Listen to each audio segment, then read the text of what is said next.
আসসালামু আলাইকুম। একটি দুঃখজনক ঘটনা, পাইকারা দক্ষিণ পাড়া মোহাম্মদ গোলাম মোস্তফার বাড়িতে গতকাল রাত্রে চুরি গিয়েছে। এভাবে ঘরের টিন কেটে ভিতরে ঢুকে সকল মালামাল লুট করেছে। দেখেন,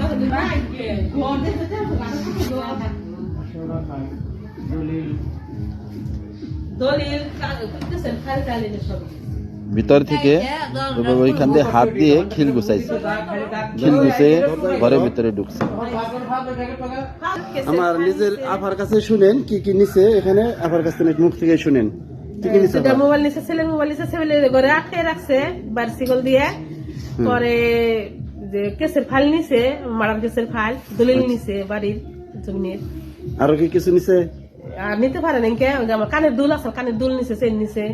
আল্লাহু আকবার। ব্যাগের মধ্যে আমার কানের দুল আছে। নিয়ে গেছে। আমরা সবাই সচেতন থাকবো যেন আর এরকম ঘটনা না ঘটতে পারে। ইনশাল্লাহ সবাই যারা যারা আমার এই ভিডিওটি দেখতেছেন সবাই লাইক কমেন্ট শেয়ার করে দিবেন, এবং কি সবাই একটু সচেতন থাকবেন এরকম মর্মান্তিক ঘটনা যেন আর না ঘটতে পারে। আসসালামু আলাইকুম, সবাই ভালো থাকবেন।